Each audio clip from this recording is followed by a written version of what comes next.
के मनन जी हमारे साथ जुड़े हैं। के मनन जी, आपका स्वागत है। मैं सुरेश चौहान के बिंदास बोल से बोल रहा हूं। मनन जी, चलिए। जी जी जी जी, नमस्कार। मैं सुरेश चौहान के बिंदास बोल से बोल रहा हूं। नमस्कार जी, नमस्कार। आज हम ये बिंदास बोल कर रहे हैं कि देश में 8 वर्षों में सारे राजनेता, पत्रकार, सब लोगों को बेल मिली, कोई सजा से बाहर आया, किसी की 1 साल की सजा कम हो गई, संजय दत्त जैसे लोगों की, लेकिन बापू को पेरोल तक नहीं मिली। और अभी जब कोरोना से लाखों कैदी देश भर के जेलों से छोड़े जा रहे, उसमें भी बापू नहीं है। क्या कहेंगे?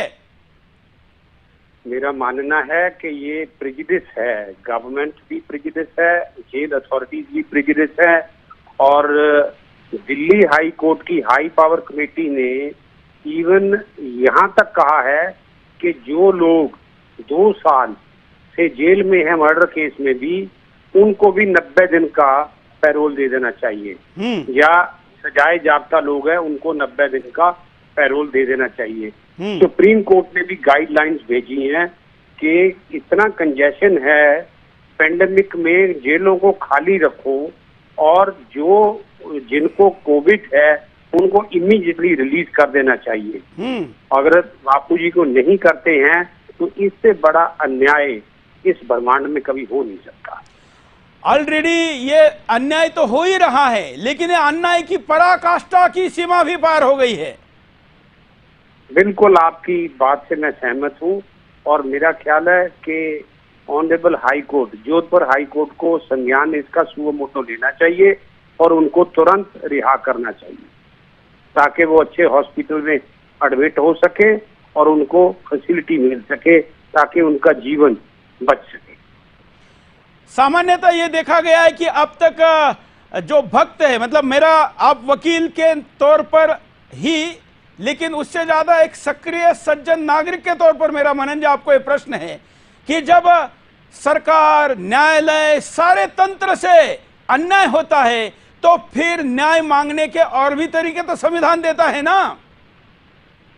मैंने आपको जैसे बताया है कि जोधपुर हाई कोर्ट को सुओ मोटो इस बात पे संज्ञान लेना चाहिए, और उनके जो वकील वहां पे देख रहे हैं उनको मेंशनिंग करनी चाहिए अपना जोधपुर हाई कोर्ट में, और चीफ जस्टिस के इमीडिएटली मेंशनिंग करें। अगर वहां बात नहीं बनती है, कोई रिलीफ नहीं मिलता, तो सुप्रीम कोर्ट में मेंशनिंग करे, क्योंकि ये एक ऐसा ये फिट केस है, यहाँ उनको तुरंत रिहा करना चाहिए, चाहे 90 दिन के लिए करे, 2 महीने के लिए करे, 6 महीने के लिए करे, एटलीस्ट उनको इमीडिएटली, कोरोना जो वायरस है ये इतना डेंजरस है, ताकि उनकी जान बच सके, ये बात का संज्ञान कोर्ट को भी लेना चाहिए, जेल अथॉरिटीज को भी लेना चाहिए। क्योंकि आपने देखा होगा संजय दत्त तो बिल्कुल फरलो में ही बाहर आ गया था। बिल्कुल। मेरा ये प्रश्न है कि जैसे हमने कई मामलों पर देखा है कि न्यायपालिका, क्योंकि केवल जज ही न्यायपालिका नहीं है, वकील लोग मिलकर पूरा न्यायपालिका बनता है। जब ये किसी के साथ अन्याय होता है तो सारे वकील मिलकर भी किसी केस में अपनी भूमिका रखते हैं। क्या मीडिया का प्रभाव वकीलों के मन से अभी गया नहीं कि सबको ये एक ऐतिहासिक अन्याय के विरुद्ध एकत्र होने की भावना न हो? देखिए, क्योंकि अब तो उनका केस निचली कोर्ट में डिसाइड हो गया है। जब हाई कोर्ट नहीं उनको जल्दी उनकी अपील सुन सकता है, तो उनको वैसे भी बेल दे देनी चाहिए थी।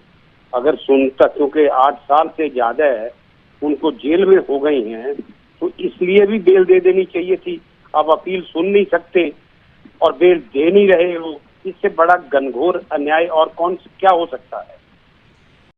एक और प्रश्न यह है कि उन्होंने, जज साहब ने मेडिकल रिपोर्ट मांगी है, जबकि उनको कोरोना पॉजिटिव की रिपोर्ट आ चुकी है। तो कोई कोरोना पॉजिटिव है, इससे बड़ी और मेडिकल रिपोर्ट क्या हो सकती है उसके बीमार होने की?